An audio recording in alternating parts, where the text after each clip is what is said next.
তারা সিপিএম দলে থেকে এই পরিবর্তন করতে পারবে, আমার মনে হয় দলে থেকে পরিবর্তন করা সম্ভব নয়। তোমার পয়েন্ট অফ ভিউ তোমার কাছে রাখো ভাই, তোমার কমিটি তোমার মুবারক, আমার পয়েন্ট অফ ভিউ আমার কাছে থাক। আমরা চাই সিপিএমটা বেঁচে থাকুক। তাই বিজেপির ভোটগুলো ঘরে ফেরা, যেগুলো বিজেপিতে পাঠিয়েছিলে, যে বল এবার ঘরের ছেলে ঘরে ফেরে, তবে অন্তত দু একটা সিট ফিট পাবে। এই যে বিভিন্ন জায়গায় যেটা তুমি বলছো যে মোহাম্মদ সেলিমের বিরুদ্ধে অভিযোগ, মানলাম মীনাক্ষী মুখার্জি একটা পদে ছিল, সেখান থেকে জাম্প করে একটা বড় পদে এলো এবং তোমাকে বলা হলো কি ঘুরে আসতে। তো সেই জায়গা থেকে তো তাহলে তো এখন এই প্রশ্নটাও তুমি তুলতে পারো বা আমরাও তুলতে পারি যে প্রমোদ দাশগুপ্ত কেন মুখ্যমন্ত্রী হয়নি, জ্যোতি বসু কেন মুখ্যমন্ত্রী হয়েছিল, বা সুভাষ চক্রবর্তী এত খেটেছিলেন কিন্তু তিনি হননি। একটা প্রতীকুর রহমানকে দেখতে পাস, আমি বলছি একটা প্রতীকুর রহমান না, হাজার হাজার প্রতীকুর রহমান জেলা লোকাল ইউনিটে এখনও পড়ে রয়েছে। আমাকে নিয়ে গাদ্দার বলতে পারিস, ক্ষোভ নয় অভিমান রয়েছে। অভিমান। এই মুহূর্তে আমার সঙ্গে যিনি রয়েছেন, বিগত বেশ কয়েকদিনে ছোট বড় মেজো সমস্ত সংবাদ মাধ্যমেই আপনারা জেনেছেন, তার গলার স্বর শুনেছেন, তাই আলাদা করে বলতে হবে না আমার সঙ্গে কে রয়েছেন। সরাসরি প্রশ্নে যাব, কথা বলবো। দাদা, নতুন দলে কেমন দিন কাটছে, এটা দিয়ে আমি শুরুটা প্রথম করব। নতুন জীবন বারংবারই আপনি বলছেন। ভালো কাটছে, ভীষণ ভালো কাটছে। সারাদিন অসংখ্য মানুষজন আসছে, মিশছি, কথা বলছি, প্রতিদিন অসংখ্য সহকর্মীদের সঙ্গে মিলিত হচ্ছি, কথা বলছি। গোটা পশ্চিমবঙ্গের বিভিন্ন জেলার বিভিন্ন প্রান্ত থেকে অসংখ্য তৃণমূল কংগ্রেসের সহকর্মীরা ফোন করছে, ভালো লাগছে।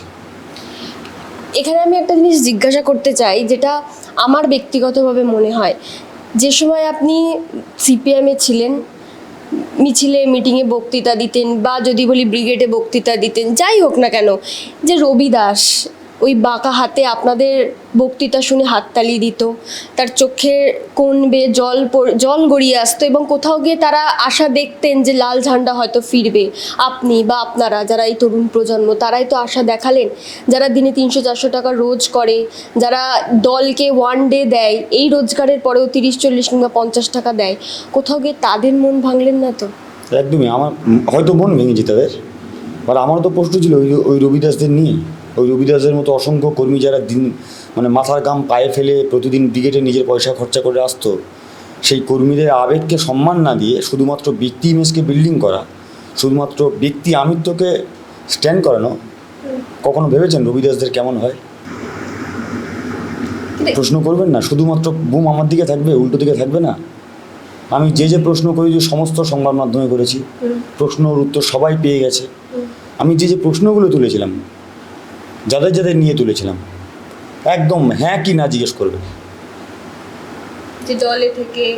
আমি যে প্রশ্ন তুলেছিলাম, যার নিয়ে প্রশ্ন তুলেছিলাম, যার সম্পর্কে করেছিলাম, যারা ভিক্টিমাইজ হয়েছে, ভিক্টিমাইজ শব্দটা বলা ঠিক হবে না, যাদেরকে নিয়ে বলেছিলাম আমি, তাদেরকেও জিজ্ঞেস করবেন হ্যাঁ অথবা না।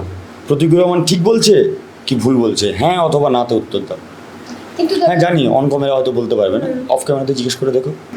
কিন্তু এই রবি দাস, আপনি এবিপিতে ইন্টারভিউ দিচ্ছিলেন, সেখানে বললেন যে কান্তি গাঙ্গুলিকে কমিউনিস্ট পার্টি গাড়ির তেলের টাকাটাও দেয় না। এখন যদি এইরকম হাজারো রবি দাস, সেটা তৃণমূল কংগ্রেসেও আছে, বিজেপিতেও আছে, সিপিআইএমও আছে, এখন যদি এই কর্মীগুলোই তেলের দাম নিয়ে ভাবে, তেলের টাকা নিয়ে ভাবে, তাহলে তো পৃথিবীতে আদর্শ। পয়েন্টটা তেলের দাম না ভাই, আমি তেলের দাম নিয়ে সমস্যা যে সিপিএমের কথা বলতে, সমস্যা যে সিপিএমের এই জায়গাটায় আমি কন্টেন্ট বলেছি যে কান্তি গাঙ্গুলির মতো একটা লোক, আচ্ছা কান্তিদারা তোর মনে হয় তেলের পয়সার জন্য গাড়ি চড়ছে না, গাড়ি চাকা ঘুরবে না, পয়েন্টটা ওঠে না। এটুকু সম্মান পাতি থেকে আশা করে কি না সিপিএম পড়ে তেলে? সমস্যাটা এই জায়গাটা, কন্টেন্ট বোঝে না। তুমি যে রবি দাসের কথা বলছিস না, ধর কান্তিদার জায়গায় কান্তিদার নামটা রবি দাস, সারা জীবন তো পার্টি করলো, দিনের শেষে গিয়ে কি পেল? আমি তো শুভদীপ খামরুয়ের কথা বলছি, জঙ্গলমহলে বাড়ি, পশ্চিম মেদিনীপুর জেলাতে বাড়ি, সবচেয়ে মাওবাদী সন্ত্রস্ত এলাকায় বাড়ি। যেদিন তিলক টুডু খুন হয়, সেই দিন তিলক টুডুর সঙ্গে শুভদীপ ছিল, ওরও খুন হওয়ার কথা ছিল। দুজনে একসঙ্গে এসছে, বলছে দুজন দুটো রাস্তা ধরে চলে যাই, চল সেভ হয়ে যাবো। ওই জঙ্গলটা ক্রস করে গিয়ে ওখানে একটা খড়ের গাদা আছে, ওর পাশ দিয়ে গ্রামের মধ্যে ঢুকে যাবো।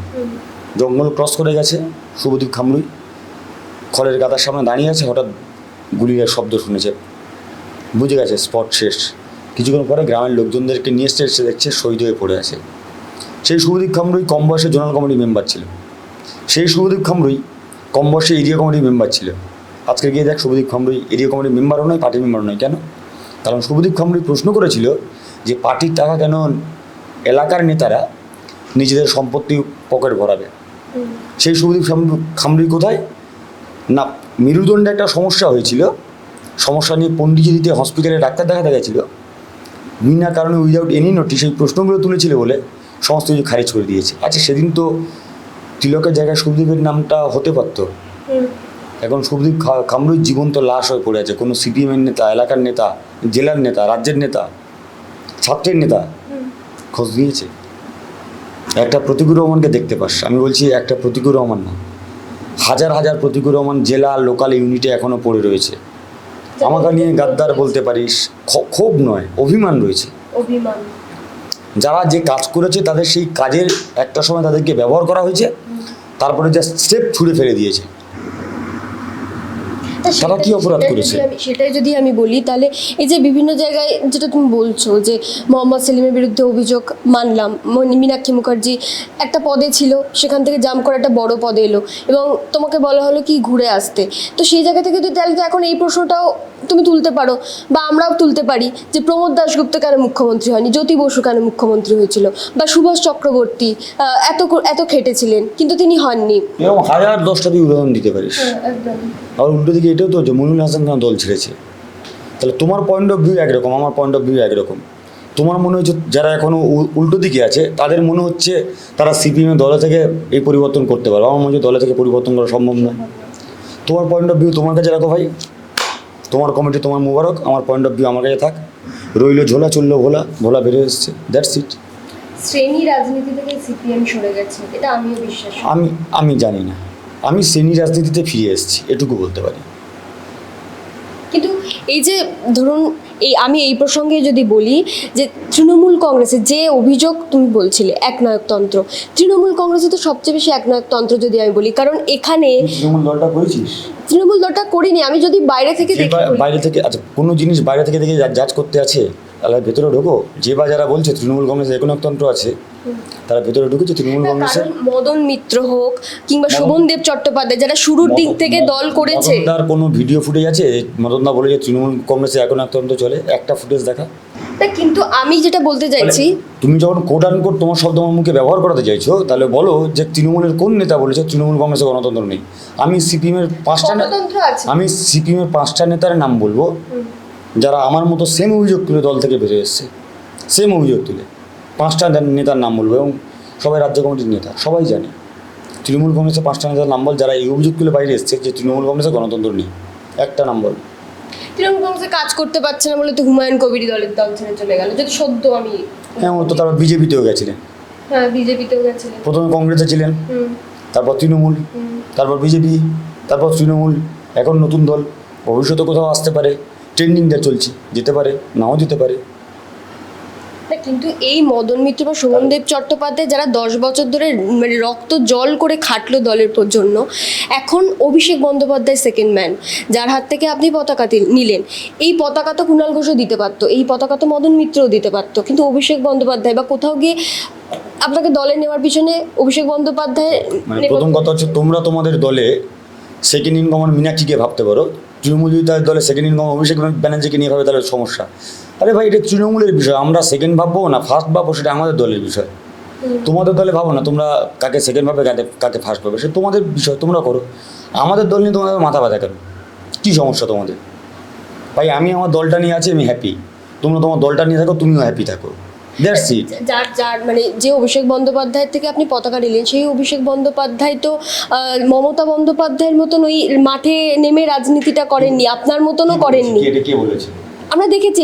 আপনি বলুন, আমি একটা কথা বলি, এই যে আপনি রাস্তায় পুলিশের হাতে মার খেয়েছেন, অভিষেক বন্দ্যোপাধ্যায় কোনোদিনও পুলিশের হাতে মার খেয়ে রাজনীতি করেনি, ছাত্র রাজনীতি আমরা দেখিনি তাকে। মমতা বন্দ্যোপাধ্যায়কে দেখেছি, তিনি ধর্মতলায় মার খেয়েছিলেন। অভিষেক ব্যানার্জি রাজনীতিতে জন্ম যদি 34 বছর পরে হয়, অভিষেক ব্যানার্জির জন্ম যদি তৃণমূল কংগ্রেসের সময় হয়, রাজনৈতিক জন্ম যদি হয় তৃণমূল সবার সময়, বলবো জোর করে গিয়ে মার খাও। আচ্ছা, অভিষেক ব্যানার্জি দিল্লিতে গিয়ে মার খেলেও পুলিশের ধস্তাধস্তি করলে সেগুলো দেখিস নি? 100 দিনে কাজের টাকা চাই দিকে এগুলো দেখতে পাওয়া যায় না? এই অভিযোগগুলো কার? আচ্ছা, সেম প্রশ্ন যদি আমি মোহাম্মদ সেলিমের বিরুদ্ধে করি, সেম প্রশ্ন যদি নরেন্দ্র মোদীর বিরুদ্ধে বলি, নরেন্দ্র মোদী কবে লাঠি খেয়েছে? উত্তর আছে, কেন নেই? প্রশ্ন করা যায়, প্রশ্ন করানোও যায়। নিজেকে প্রশ্ন করে দেখ প্রশ্নগুলো ঠিক আছে কিনা। কাউকে মেলাইন করবার জন্য যদি প্রশ্ন করো, করতেই পারো, সমস্যা নেই, বাংলার মানুষ মেলাইন করে দেবে। কিন্তু আমি যদি বলি এই যে আমি বা রাজশ্রী আমার ক্যামেরা পার্সন বাংলা বাঁচাও যাত্রাতে 1 মাস আগে যারা আমরা তোমাদের এই বক্তৃতা শুনলাম, বুঝলাম, কোথাও গিয়ে আমরা প্রভাবিত হলাম যে না যেটা শুনছি সেটা বোধহয় কোথাও গিয়ে সত্যি। আজকে যখন তোমরা এইভাবে দলটাকে বদলাচ্ছ, তো যারা আমরা রাজনীতিটাকে একটু বুঝতে চাইছি, আমরা তাহলে কি শিখবো তোমাদের থেকে? প্রথম কথা, তোমার সামনে অনেকগুলো অপশান থাকবে। তুই যখন বাজারে যাস, কোল্ড ড্রিঙ্কসের যখন দোকানে যাস, কালো রঙের দেখবি কোকো কালো থাকে, থামসাপও থাকে। তোকে বুঝতে হয় কোনটে বেটার কোনটে ভুল। তো ফলে সবাই সবার ব্র্যান্ডিং করবে, সবাই সবার কথা বলবে, সবাই সবার রাজনীতির কথা বলবে। তোমাকে চুজ করতে হবে কোনটে ঠিক কোনটে ভুল। আমরা কিভাবে চুজ করব? আজকে যদি আমি বলি আমি প্রতিকুর রহমানকে দেখে রাজনীতি করতে চাই, 1 মাস আগে যে প্রতিকুর রহমান তৃণমূল কংগ্রেসের বিরুদ্ধে বলতো, তুমি কি প্রতিকুর রহমানকে পুরোপুরি বিশ্বাস করো? হ্যাঁ কি না? বিশ্বাস করি বলেই তো বললাম। তুমি যদি প্রতিকুর রহমানকে বিশ্বাস করো, তাহলে প্রতিকুর রহমান এখন যে কথা বলছে সেই কথা ঠিক, সেটা বিশ্বাস করো। রানিংটা ধরবে না। তুমি যদি আমাকে বিশ্বাস করো, তাহলে আমি বর্তমানে যে কথা বলছি এটাকেও বিশ্বাস করো। আমি 2 দিন আগে বলেছিলাম তৃণমূল কংগ্রেস খারাপ খারাপ কথা বলেছিলাম, তুমি সেটা বিশ্বাস করছো। এখন তোমার দলের সম্পর্কে বলছি, তোমার গায়ে গাল দিচ্ছে কেন? আমার দল কি? আমি একজন না, তোমার কথা বলছি না, যারা করছে। ধরো তুই আমার কথা বিশ্বাস করি, আমি ব্যক্তি পার্সন তোর কথা বলছি, তুই আমার কথা বিশ্বাস করেছিস। তাহলে এখনও আমি যখন বলছি যে ভাই আমি ওই দলে কাজ করতে পারিনি, তার নির্দিষ্ট এই কারণ আছে, তুই বিশ্বাস কর বর্তমানে। কারণ আলটিমেটলি আমাকে তো ভোটটা দিতে হবে। আমি তোমার জেলার ভোটার, দক্ষিণ 24 পরগনার ভোটার, তোমার বাড়ি আমার বাড়ি থেকে খুব বেশি দূরেও না। তো আজকে যদি আমি বলছি তৃণমূল কংগ্রেস তোমাকে আমার বিধানসভায় ক্যান্ডিডেট করে, তুমি আমাকে কিভাবে বোঝাবে? আমাকে কিভাবে তুমি কনভিন্স করবে? কারণ আমি তো সেইটাতে কনভিন্স হয়েছি, প্রভাবিত হয়েছি। আমাকে যদি ক্যান্ডিডেট করে অবশ্যই আমি কনভিন্স করানোর চেষ্টা করবো, বাট আপাতত এরকম কোনো ইচ্ছা নেই, হওয়ারও কোনো সম্ভাবনা নেই। সেটা আবারও বলে দিলাম, আমি ওদিনও বলে দিয়েছি, আবারও বলছি, আমি ক্যান্ডিডেট হব না বলেই দিয়েছি। আমার নেতৃত্ব সেটা ওপেন টু অল করে দিয়েছে।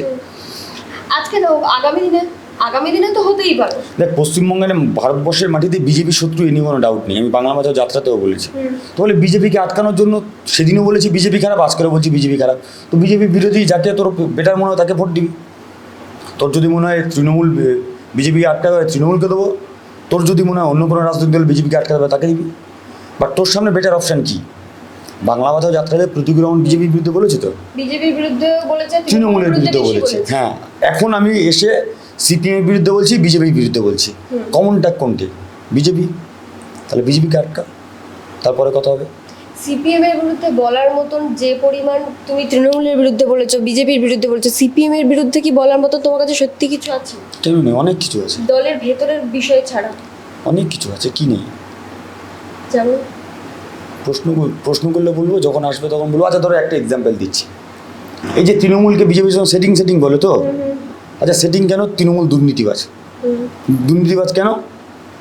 ইডি সিবিআই রেড করতে এসছে, point number 1, ED CBI raid করতে আসছে। তাহলে ইডি সিবিআই আমি ধরে নিলাম, তাহলে ইডি সিবিআই রেড করতে আসা মানে দুর্নীতিবাজ। অভিষেক ব্যানার্জি দুর্নীতিগ্রস্ত, সবাই বলছে, আমিও সেই সময় বলেছিলাম। কেন না? ইডি সিবিআই রেড করতে আসছে।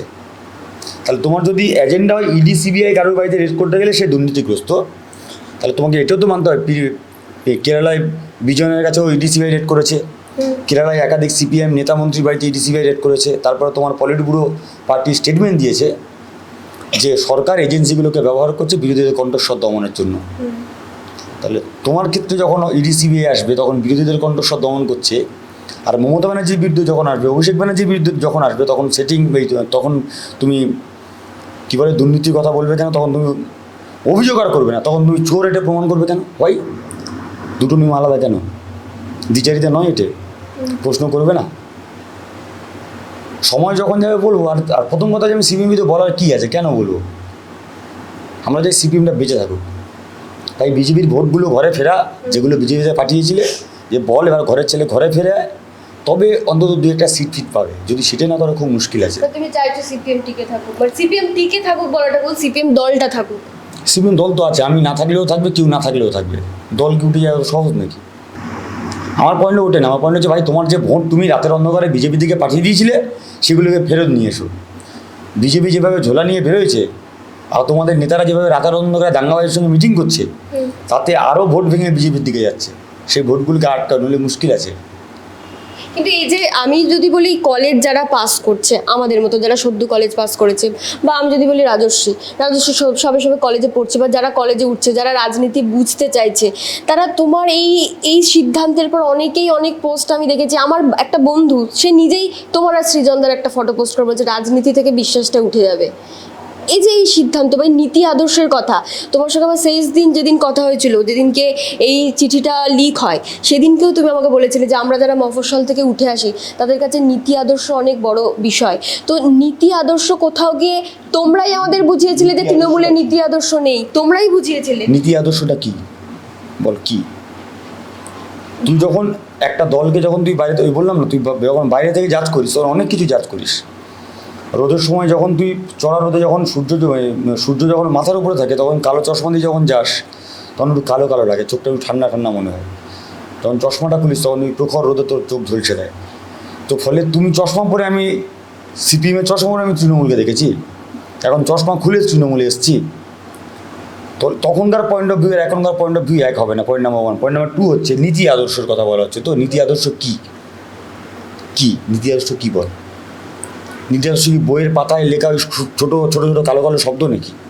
না, নীতি আদর্শ হচ্ছে ওই বইয়ের প্রতিটা মানুষের নীতি আছে, প্রতিটা মানুষের আদর্শ আছে। আমি বিশ্বাস করি যে সমাজের একদমই নিকৃষ্ট মানুষ তার মনের মধ্যে কোনো না কোনো নীতি আছে। সবার কেউ না কেউ কোনো না কোনো নীতিতে আঁকড়ে ধরে বেঁচে থাকতে চায়। কিন্তু নীতিটা তখনই তোমার পক্ষে মানে তুমি নীতি আদর্শ কথা তখনই বলবে যখন তুমি তোমার জীবনে সেটা অ্যাপ্লাই করবে, জীবনের ক্ষেত্রে সেটা প্রয়োগ করবে।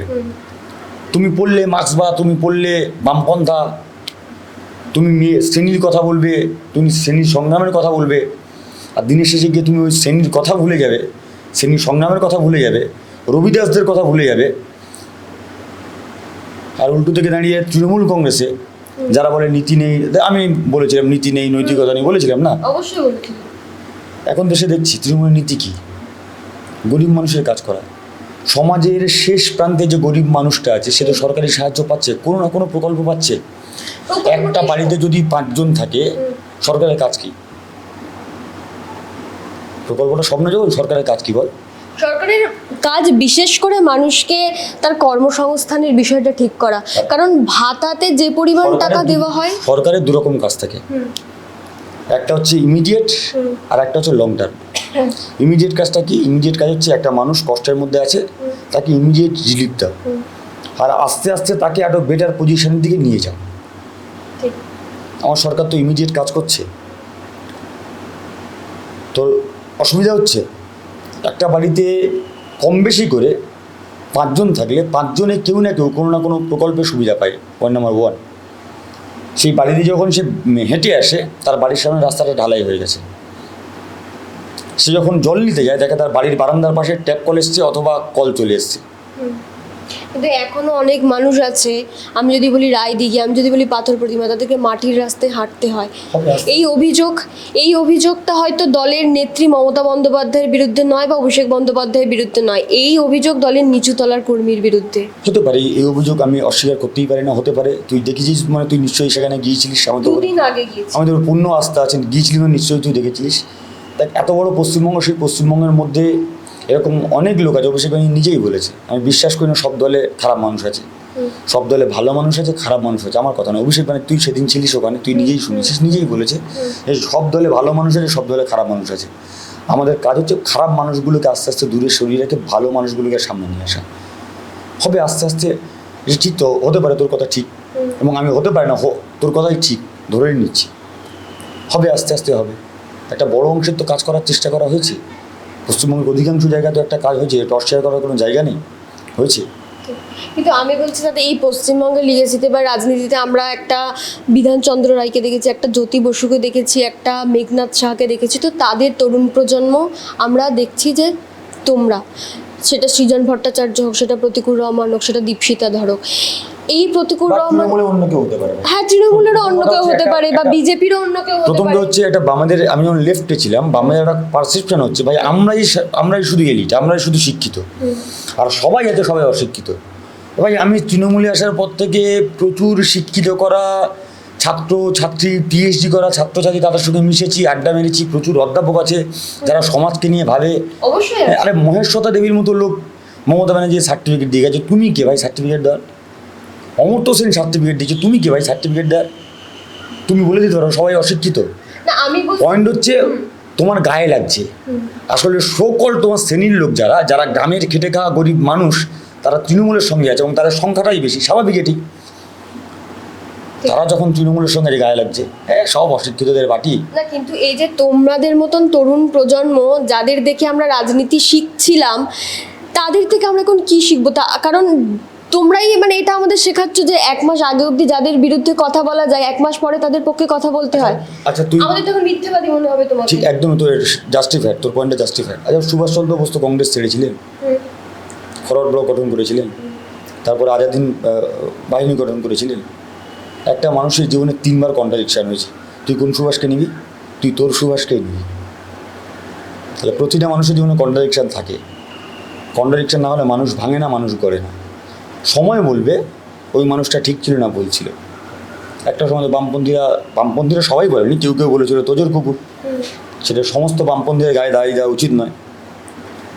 বাট আবার অনেক বামপন্থী বলেছিলেন না, স্ট্র্যাটেজিক্যালি ঠিক করেছিলেন, শত্রু আমার বন্ধু, সেই নীতিতে চলেছিল। তো ফলে তুই কোন সুভাষকে দেখবি বল? ওটাও তো কন্ট্রাডিকশান ছিল। 2 মাস আগে কংগ্রেসে ছিল, 2 মাস পরে কংগ্রেস ছেড়ে দিয়েছে, কোন সুভাষকে দেখবি? প্রশ্ন করা যায়, তুই প্রতিকূল রহমানকে প্রশ্ন করতে পারিস, প্রশ্ন করা যায়, কিন্তু প্রতিটা মানুষের জীবনে কন্ট্রাডিকশান আসে। তোর জীবনে ব্যক্তিগত পরিসরে সবার যারা শুনছে সবার ব্যক্তিগত জীবনে কন্ট্রাডিকশান হয়েছে, ভেঙেছে গড়েছে, সম্পর্ক গড়েছে, সম্পর্ক ভেঙেছে, নতুন সম্পর্কে এসছে, তার মধ্যে তো মানুষ এগিয়েছে। তো মানে রাজনীতিটা করা যায়, এটা খুব নর্মাল। সুভাষচন্দ্র বোস করেছে ভাই, তুই সুভাষচন্দ্র বোসকে কি অস্বীকার করতে পারিস? করেছে তো, অস্বীকার করতে পারিস? আমি সুভাষচন্দ্র বোসকে নিজের চোখে দেখিনি, আমরা করেছিস তো? নিজের চোখে দেখছি। প্রতিকূল রহমান সুভাষচন্দ্র বোস নয়, সুভাষচন্দ্র বোসকে জান, সুভাষচন্দ্র বোসকে ফলো কর। হ্যাঁ সেটা দেখি। সুভাষচন্দ্র বোসই আমাদের আইডল, ভগৎ সিংরা আমাদের আইডল, ক্ষুদিরাম বোসরা আমাদের আইডল। কারণ আতিপাতি প্রতিকূল 2-4টে জন্ম নিতে পারে, ও মরে যাবে আসবে, ওদের কোনো ভবিষ্যৎ নেই, কিচ্ছু নেই ওদের জীবনে। যারা দেশের জন্য লড়াই করেছে, যাদের আত্মত্যাগ, যাদের বই, যাদের জীবনী তোদেরকে ছোটো থেকে ইন্সপায়ার করেছে, তাদেরকে পড়। কে প্রতিকূল? কালকে আজকে ধরো প্রতিকূল আজকে তৃণমূলে এসছে, কালকে মরেই গেল, কালকে মরে যেতেই পারে। কে প্রতিকূল? ও 2 দিন লোক মনে রাখবে, 1 দিন লোক মনে রাখবে, কেউ মনে রাখবে না। বলে তুই সুভাষকে পড়বি না প্রতিকূলকে পড়বি, হয় কোনো দিন? আমি বর্তমান নিয়ে আমি যদি কথা বলি, আমি আলটিমেটলি তো আমাকে ভোটটা দিতে হবে, আমি সাংবাদিক।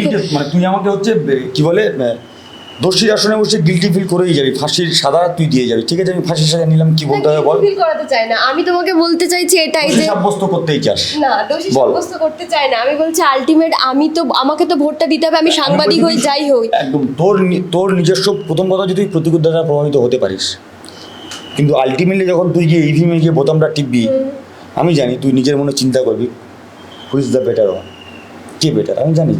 তুই কেন সবাই এটা করে, বুঝতেই পারছি না কে বেটার। নিশ্চয়ই তুই বুঝতে পারবি, সময় যেতে দে। একদিনে জাজ করছিস কেন? দাঁড়া, প্রতিকূল রহমানকে একদিনে জাজ করছিস কেন? আরেকটু যেতে যে, তুই যে প্রতিকূল রহমানকে চিনিস, সেই প্রতিকূল রহমান তুই 20 বছর দেখেছিস, তার 20 বছরের লেগাসি ছিল, তুই সেই প্রতিকূল রহমানকে চিনতিস। নতুন প্রতিকূল লেগাসি, আমি বললাম 20 বছরের লেগাসি ছিল, আমি সাংবাদিক 18 বছরের লেগাসি ছিল, লেগাসিটা তো ছিল। কিন্তু তুই জাজ করছিস কোন প্রতিকূলকে? তুই জাজ করছিস 3 দিনের প্রতিকূলকে, 4 দিনের প্রতিকূলকে। তাহলে তুই ওই প্রতিকূলের সঙ্গে যদি জাজ করতে হয়, তাহলে 20 বছর পরে আমার ইন্টারভিউ নিবি।